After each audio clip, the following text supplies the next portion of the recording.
నమస్తే, నేను మీ Gopi. Welcome back to our channel.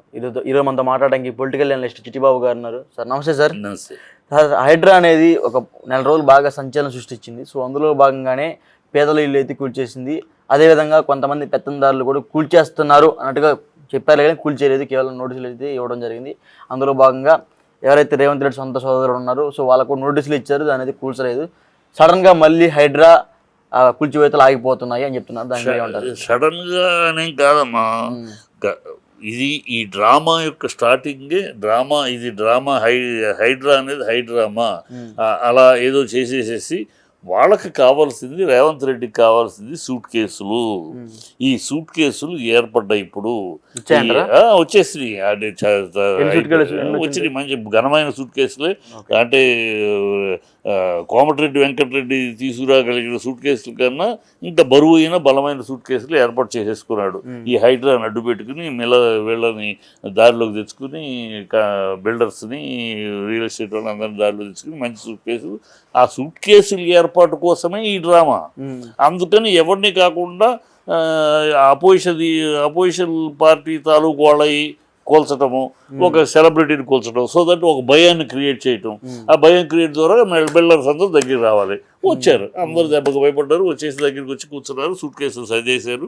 Suit కేసులు సర్ది అవి ఢిల్లీకి వెళ్ళిపోతున్నాయి తొందరలో. ఆ ఏర్పాట్లు జరుగుతున్నాయి ఇప్పుడు. ఆ ఏర్పాట్లు అందుకని టెక్నికల్గా ఏదో చెప్పేసేసి దాన్ని అలా అలా అలా అలా అలా నాన్ చేసేసి కోర్టులో ఉంది. కోర్టు ఇది రావాలి. అంటే స్టే ఉన్నా సరే కూల్చివేశారు మొన్నదాకా. ఇప్పుడు స్టే లేకపోయినా ఆపేస్తారు. ఇప్పుడు అదే మొదటి డ్రామా ఇది. ఇదేమి సజావుగా నిజంగా చెయ్యాలని కాదు. నిజంగా చేయాలంటే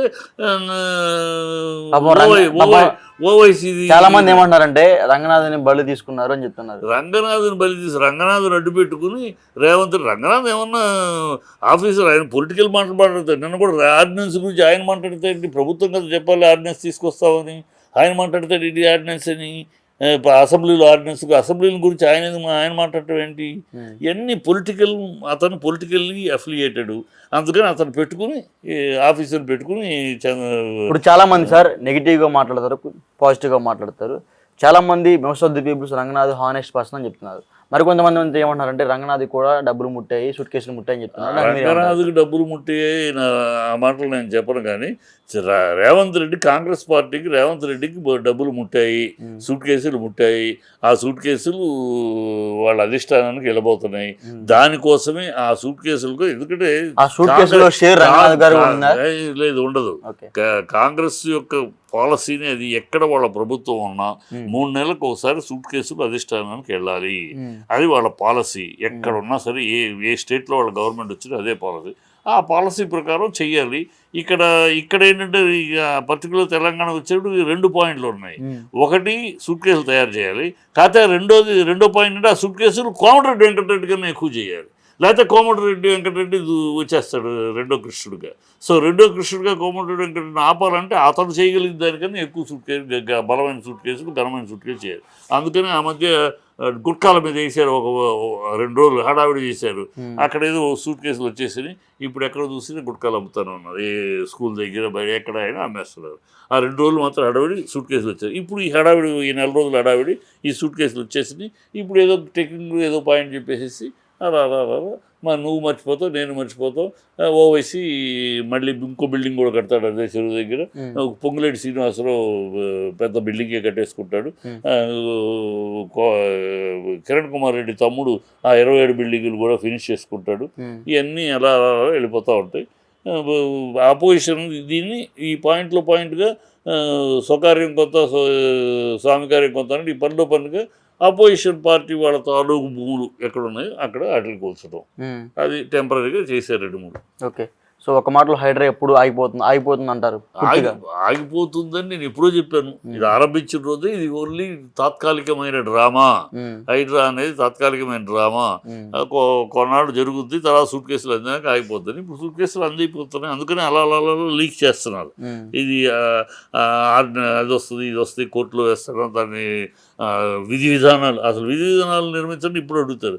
అంటే విధి విధానాలు లేకుండానే అటాక్ చేశారు. విజిలెన్స్ వాళ్ళని మీరు ఎట్లా అడ్డుకొని కాకుండా మీరు పర్మిషన్ లేకుండా మీరు ఎట్లా వెళ్తారని వాళ్ళు అడుగుతుంది ఆవిడ. అన్నీ ఇప్పుడైనా కమిషనర్ ఇప్పుడు అడుగుతాను. ఇవన్నీ ఆ రోజులు ఇన్ని రోజులు ఎందుకు అడగల? అది స్ట్రాటజీ. పటపటపడం చేసేయండి, వాళ్ళు వస్తారు దానికి. ఆ తర్వాత ఈ రూల్స్ రెగ్యులేషన్స్ ఇలా వెళ్ళారు, మీరు ఎలా వెళ్తారు, మీరు ఎలా. నాగార్జున కూడా కొన్ని డబ్బులు ముట్ట చెప్పాడంటారు అట్టయితే. చిచి, నాగార్జున ముట్ట చెప్పేవాడైతే అసలు వీళ్ళు ఎందుకు కూలుస్తారు? నాగార్జున కూల్చిందే ఒక భయాన్ని పుట్టిస్తుంది. అమ్మో సెలబ్రిటీని కొట్టారు, మొన్న కొట్టేస్తారని టపటపడ బిల్డర్స్ అందరూ ఒక భయాందోళనలకు గురి ఒక కూటమిగా వచ్చి అయ్యా అని ఈయన దగ్గర కూర్చోవాలి. ఇదిగో నువ్వు ఏం లేదు, ఈ సూట్ కేసులు సర్దేస్తే అది ఏదో చేసేస్తామని చెప్పి. తెలంగాణలో కొత్తగా ఏఐ సిటీ కూడా వస్తుందని చెప్తున్నారు. ఏ సిటీ? ఏఐ అంటే కొత్తగా అన్ని రూపుదిద్దులు మొదలై ఇప్పుడు హైటెక్ సిటీ ఎలా ఉంది, కొత్తగా ఏఐ సిటీ కూడా వస్తుందంట. ఏదో చెప్తా ఉంటాడు వీళ్ళని కబులు. కాంగ్రెస్ కొత్త కాదు కదా, ఎన్నాళ్ళు చూసాం. ఏదో చెప్తా ఉంటారు పూటకొకటి రోజుకొకటి డైవర్షన్. జనాలని మైండ్ డైవర్ట్ చేయడం కోసమని రోజుకొకటి ఏదో ఒక చెత్త చెప్తా ఉంటారు. ఎంత చిల్లర నాటకం ఇది, రాజకీయ నాటకం. గాంధీది, అరకపుడి గాంధీ ఎంత చిల్లర నాటకం అది. వాళ్ళేమో మీ పార్టీ మరి చేరాడా, మీ పార్టీలో చేరాడు, మా పార్టీ అని చెప్పి మీరు కండువ కప్పుతారా? మళ్ళీనేమో లేదు అతను బీఆర్ఎస్ఏ అందుకనే ఆ పదవి ఇచ్చామంటారు. చిన్న పిల్లలు స్కూల్ పిల్లలు ఆడే చిల్లర గేమ్ ఉంటుంది చూడు, అట్లా రాజకీయమా? రాజకీయ వాళ్ళ పార్టీలో చేర్చుకుని మా వాళ్ళు చెప్పుకునే ధైర్యం లేదు. ఇళ్ళ చుట్టూ తిరిగి అందరి ఇళ్ళ చుట్టూ తిరిగి ఒక నూరా తెచ్చుకున్నారు. బీఆర్ఎస్ పార్టీ ప్రాంతీయ విద్వేషం లేపుతుందని చెప్తున్నారు. ప్రాంతీయ విద్వేషం వీళ్ళు లేపుతున్నారు. వీళ్ళ వల్ల వీళ్ళు కౌశిక్ రెడ్డి కౌశిక్ రెడ్డి ఏమన్నాడు? ఆంధ్ర నేను తెలంగాణ బిడ్డను అన్నాడు. అది ప్రాంతీయ రేపటి కుదటమా? నువ్వు ఆంధ్ర బిడ్డవి, నేను తెలంగాణ తప్ప? నిజం కదా అది? అబద్ధమా? దాన్ని ఎందుకంటారు ప్రాంతీయ విద్వేషం? అంటే నేను తెలుగు బిడ్డను అంటే ప్రాంతీయ విద్వేషమా? తెలుగు బిడ్డను అంటే ఆ తమిళోళ్ళకి విద్వేషమా? వాట్ నాన్సెన్స్ కూడా. నేను తెలంగాణ బిడ్డని, నువ్వు ఆంధ్ర బిడ్డవి, ఆంధ్ర బిడ్డ నన్ను చేసుకుంటే నేను ఊరుకుంటానా? తెలంగాణ పౌరుషం చూపిస్తాను అన్నాడు. అంతే. దాంట్లో ఏముందంటే నేను ఇప్పుడు ఎవడన్నా నేను ఆంధ్ర వాడిని అంటే